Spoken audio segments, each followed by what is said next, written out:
My guest tonight is a columnist for the Australian newspaper and runs the Meganomics blog on the Australian website. Thanks for joining me on the program, George Megalogenis. Paul, good evening. Now, let's chat about the week that was. I guess Rudd's been in the headlines a lot. He's been flying to a surprise visit to Afghanistan, and there he announced that we were in it for the long haul. Yeah, it's an interesting call for him to make because Barack Obama still hasn't responded to the various options that have been put forward to him to increase the US commitment in terms of troop numbers and to find a timeline for when the Americans might be able to call this thing a win, loser or draw. It's interesting, Rudd still has a bit of emotional investment in Afghanistan. This was his good war. He was always campaigning obviously against Iraq. I wonder whether Barack Obama carries the same sense of mission maybe that we might. It obviously doesn't matter to us. If he wants to pull out, we pull out. But it's one of these things that's been there for a long time now. You know, we went in straight after September 11th, so it was October 2001 when the deployment began. It began in the middle of that election campaign, people might remember.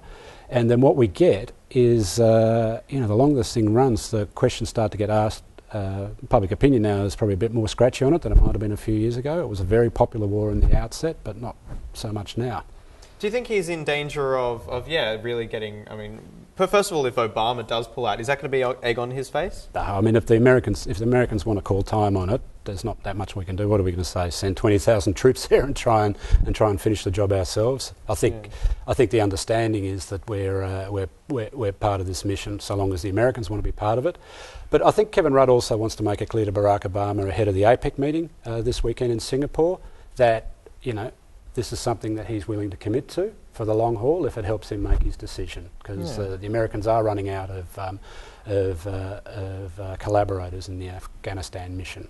Okay, well now let's look at the asylum seekers issue. Obviously, you've still got something like 76 people on the Oceanic Viking, but 20 of them have agreed they basically a resettle compromise where they said we'll resettle you quickly and process you quickly if you come off the boat. If you please come off the boat, yeah.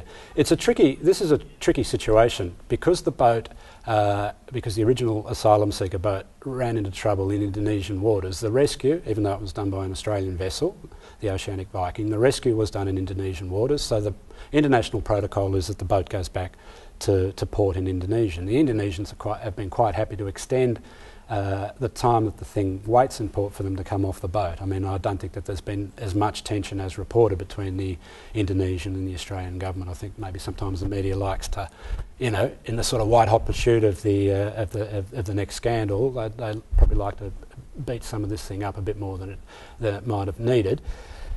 That said, though, it's been a bit of a standoff. So the government is sort of damned if it does, damned if it doesn't. It certainly can't storm the boat in Indonesian waters. There may be a significant section of the Australian population that might say yes to machine gun the boat now. Then, of course, if the government ever chose to act on that polling, everyone would say, why'd you do that? So it's a pretty tricky situation. The Rudd policy here, let's leave to one side all the waffle that he's been giving us about being tough but humane, whatever that means. The Rudd position in a diplomatic sense and in a process sense, what the Australian attitude to resolving this standoff is patience. That's all he's got, and I think you can judge that as being the best call in very difficult circumstances. The difficulty they have is if the enticements used to get them off the boat appear to give them the thing that they don't want, which is a sense that they're jumping a queue, or a sense that the intimidation, which there is obviously a bit of intimidation going on. This is not a siege so much, but it certainly is a standoff.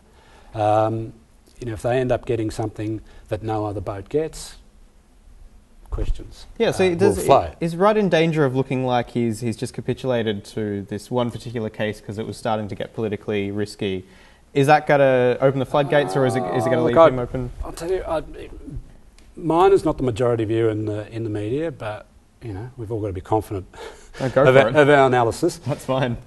This hasn't shifted a single vote, and this has been in the headlines now for a good month. Even with Rudd's polls dropping, you don't think that's been it? Well, Rudd's personal rating has dropped a little bit. Okay. But it's gone from Jesus Christ to just superstar. It's not Jesus Christ superstar at the moment. Now, Rudd's numbers do take a bit of a dip from time to time when there's a specific issue running. But if you ask the Labor government 2 years into its first term that it's got a Prime Minister with a 60-something approval rating and a two-party vote pushing towards 60-40, it's closer to 60-40 than it is 50-50 at the moment, they'd take it. It's taken them a little while to realise that the asylum seeker issue is not going to move too many votes, and I think I've got quite a simple rule of thumb here in politics. There's obviously a bit of scare here, there's obviously a bit of racial prejudice that may or may not be unleashed by this issue. I don't think an opposition can wedge a government from opposition. I think governments can wedge oppositions on matters of race, and everybody sort of harks back to the Tampa in 2001. Essentially that was a difficulty for the opposition, because the opposition could either agree or not with the government position. There is sort of no government position here, so the opposition really has to shout louder than the government from opposition to get any headway on Rudd. Rudd, of course, as the incumbent, he's off to APEC. We've got a Copenhagen meeting next month on climate change. We've got the ETS before the Parliament now. Sooner or later, the everyday business of government is going to get ahead of whatever the opposition are running on this issue. Now, we're also dealing with only a few boats. I know it's easy to scare people, but Australia, being an island continent, there's sort of something in the sort of